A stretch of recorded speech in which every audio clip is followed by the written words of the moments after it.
प्रियजनों, आज हम प्रेम और ईर्ष्या पर चर्चा करेंगे। और आज का प्रश्न है, प्रेम में ईर्ष्या क्यों होती है? और यदि प्रेम में ईर्ष्या है तो क्या हम इसे वास्तव में प्रेम कह सकते हैं?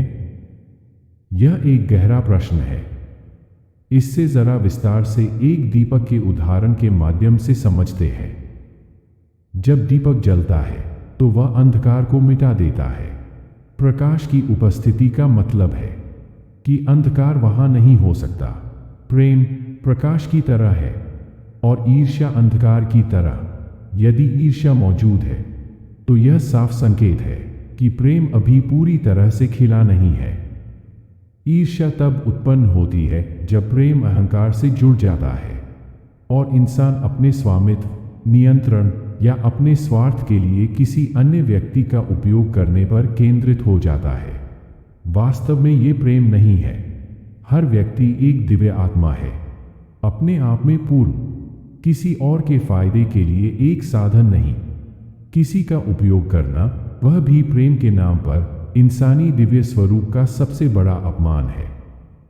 सच्चा प्रेम स्वामित्व नहीं बल्कि सेवा है। यह नियंत्रण नहीं बल्कि समर्पण है।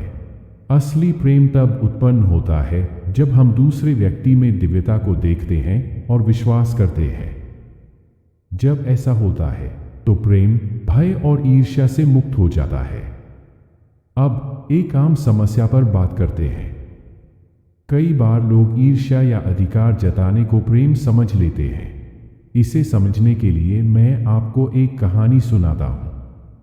एक महिला जिसका पति साड़ी का व्यापारी था, ने चिंता व्यक्त करते हुए अपनी मां से कहा, ये दिन भर महिलाओं के आसपास ही रहते हैं। मुझे भय है कि वो किसी और की तरफ आकर्षित ना हो जाए और मैं उन्हें खो ना दूं।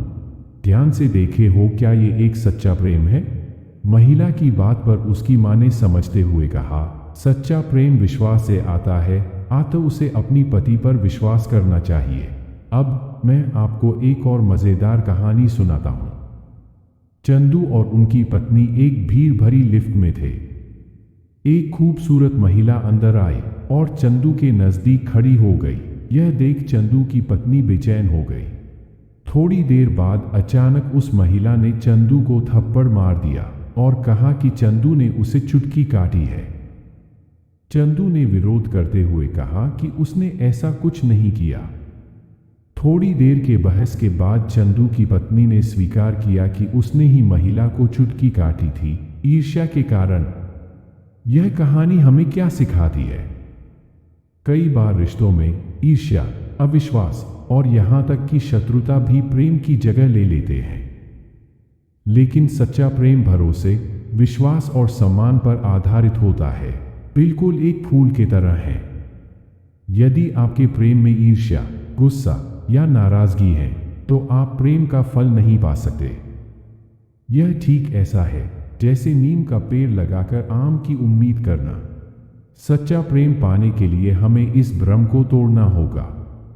सच्चा प्रेम और भी बड़े अनुभव की ओर ले जाता है। यह प्रार्थना बन जाता है, दिव्यता से जुड़ने का एक माध्यम बन जाता है। प्रेम, प्रार्थना और परमात्मा एक ही यात्रा के चरण हैं।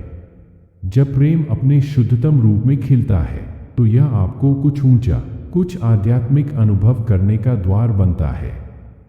तो मेरे प्रियजनों, याद रखें, यदि ईर्ष्या है तो वह प्रेम नहीं है। प्रेम स्वतंत्रता, विश्वास और दूसरों में दिव्यता को देखने के बारे में है। प्रेम को उस प्रकाश की तरह बनने दें जो आपको एक उच्च सत्य की ओर प्रेरित करता है। आशा है आपको ये चर्चा पसंद आई होगी।